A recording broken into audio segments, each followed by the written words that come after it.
On the morning of July 18, 1943, 8 men were led into a public square in the Soviet city of Krasnodar. They had spent days in a courtroom begging for their lives, confessing everything, weeping in front of judges who had already decided their fate. The gallows were already built. 30,000 people were already waiting. This is the story of what these men did to deserve that moment, and why the crowd that watched them die didn't look away. August 12, 1942. German forces roll into Krasnodar, a city of 150,000 people, already hollowed out by war and evacuation, falls under Nazi control in a single day. No battle, no last stand, just silence, and then boots on the street. The German 17th Army takes command. Behind them come the SS and the Gestapo, and from the moment they arrive, the terror is immediate. Within days, lists are drawn up, names are checked, Jews are identified and registered, communists are pulled from their homes. Our Red Army veterans are hunted down. Anyone suspected of sympathy toward resistance fighters is detained. And detention in Krasnodar in 1942 almost always meant one thing. It meant you were not coming back. But here is what made Krasnodar different from dozens of other occupied Soviet cities. The Germans did not do this alone.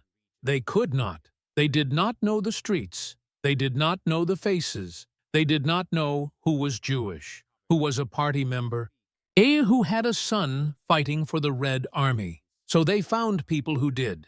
Local men, Soviet citizens. Some were motivated by fear, some by ambition. Some genuinely believed Germany would win the war and wanted to be on the right side of it. Whatever their reason, they made the same choice. They pointed fingers. They guided German units to the right doors. They stood guard while their neighbors were dragged away.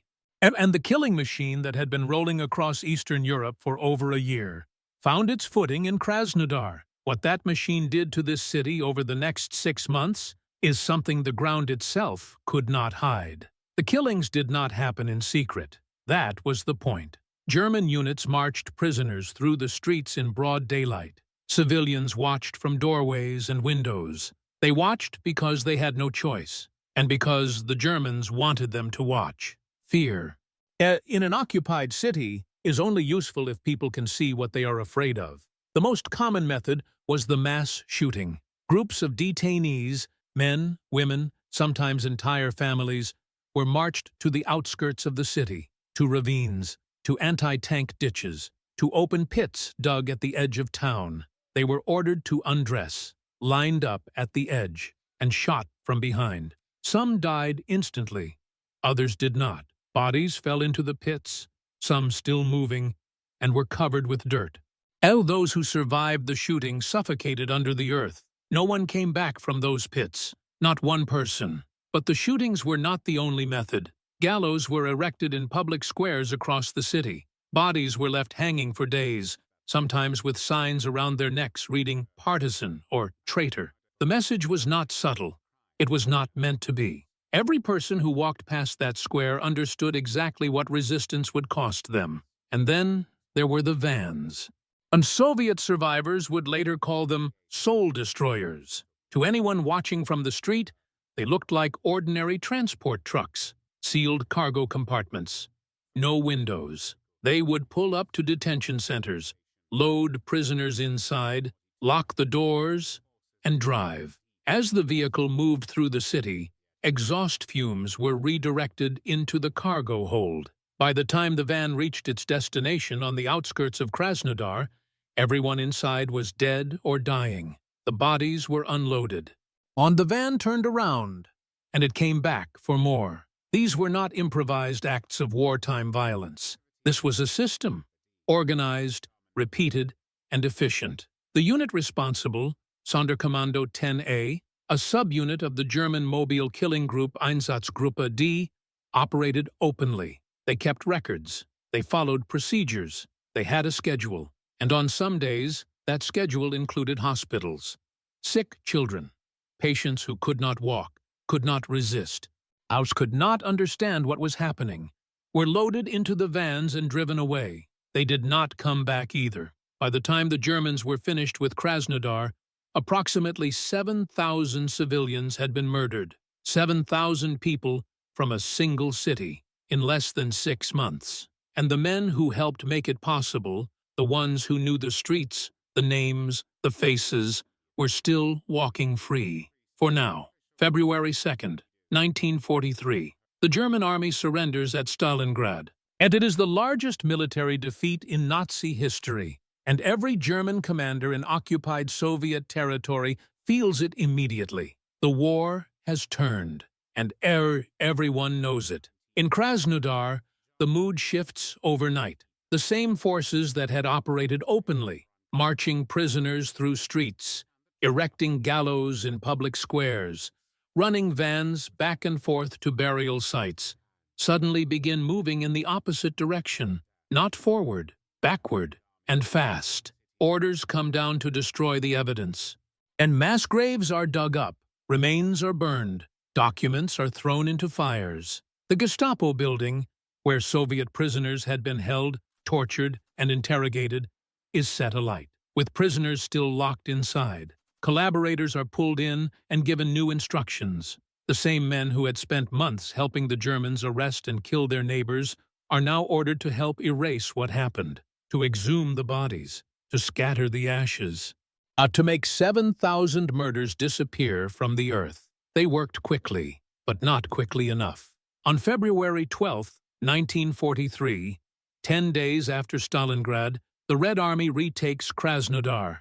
Soviet investigators move into the city within hours, and what they find stops them cold. Mass graves, dozens of them, scattered across the outskirts of the city, in ravines and ditches and open fields, despite the burning, despite the exhumations.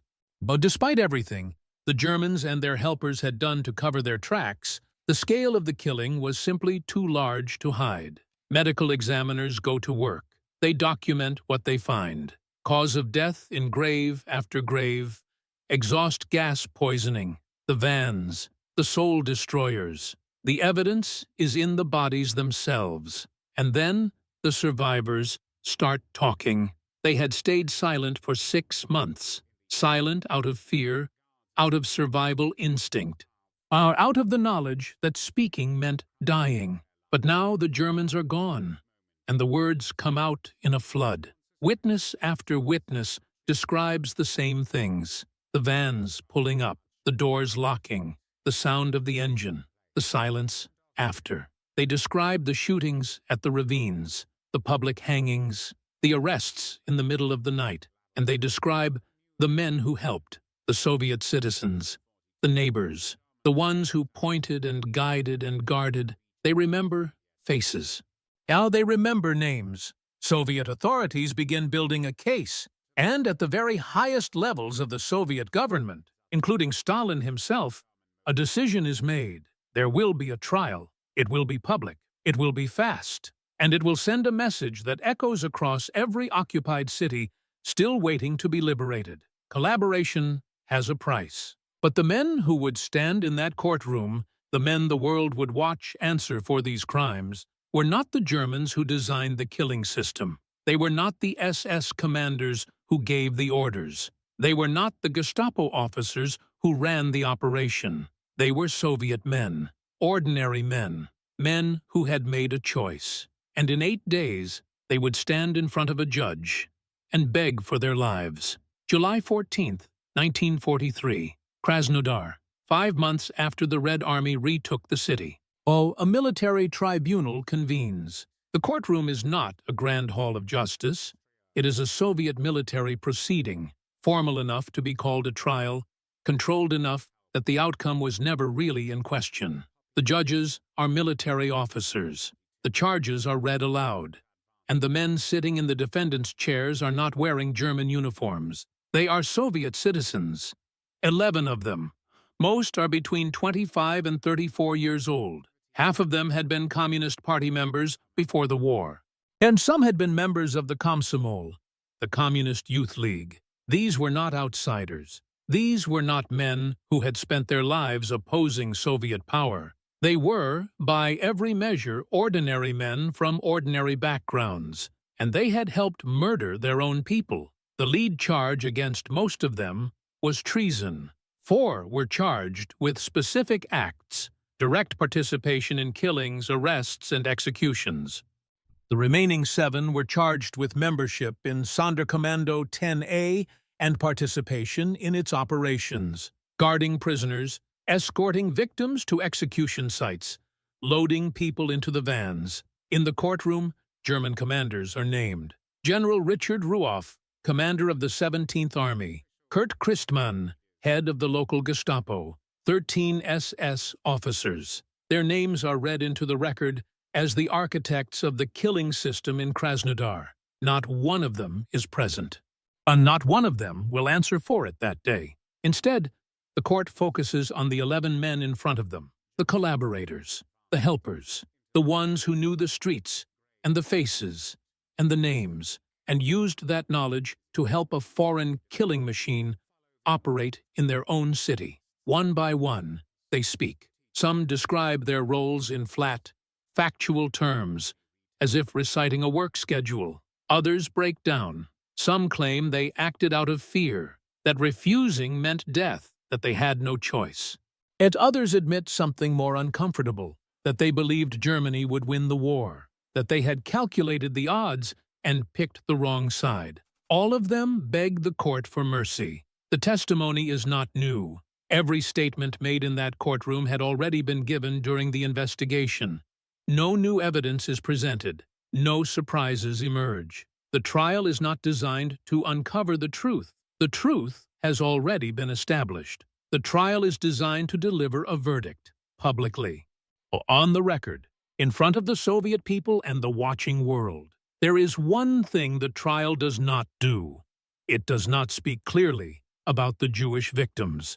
Thousands of the 7,000 people murdered in Krasnodar were killed specifically because they were Jewish, targeted, registered, and executed as part of a deliberate Nazi program. But in the courtroom, Jewish victims are folded into the broader category of Soviet civilians. The specific targeting is not addressed. So the particular horror of what was done to Jewish families in this city is absorbed into a unified narrative of Soviet suffering.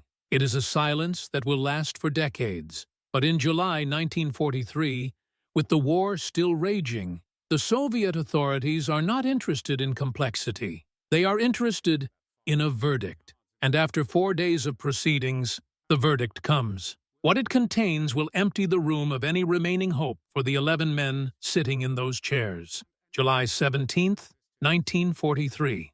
The 4th day of the trial. The courtroom goes quiet as the military tribunal prepares to deliver its verdict. The 11 defendants sit facing the judges. Some stare straight ahead. Others look at the floor. All of them have spent 4 days watching the case against them be laid out piece by piece. The graves, the vans, the witness testimony, the names, the dates, the bodies. All of them know what is coming. The verdict is read aloud. 8 of the 11 are sentenced to death by hanging. Vasily Tishchenko, Ivan Rechkolov, Mikhail Lastovina, Nikolai Pushkarev, Grigory Mizin, Yunus Naptsok, Ivan Kotomtsev, Ignatiy Kladov. 8 names, 8 sentences, no appeals, no delays. The remaining 3, Grigory Tutkov, Vasily Pavlov, and Ivan Paramonov, are sentenced to 20 years of forced labor in the Gulag, the Soviet camp system, a network of labor camps stretching across the coldest and most remote parts of the country, a place where survival was not guaranteed and where men disappeared without trace. For those 3 men, the sentence is not mercy. It is a slower verdict. They are transported east, into the camp system, and they are never heard from again. But it is the 8 condemned men who occupy every thought in Krasnodar that night. Because the execution is not going to happen behind closed doors. It is not going to happen quietly or privately or without witnesses. It is going to happen in the main square, in front of everyone. The morning of July 18, 1943, arrives cold and clear. Gallows have been erected overnight in the central square of Krasnodar, the same city where these men had helped march prisoners to their deaths less than a year earlier. The same streets, the same buildings, a different kind of mourning. 30,000 people gather. They come from across the city, men and women who had survived the occupation. People who had lost family members, people who had watched their neighbors disappear into those vans. Children stand beside their parents in the crowd. Soviet cameras are positioned and ready. This moment is going to be recorded. It is going to be seen across the entire Soviet Union. The 8 condemned men are led out. Their sentences are read aloud one final time, so that every person in that square understands exactly why these men are standing on that platform, what they did, who they helped, how many people died because of the choices they made. Then the silence breaks.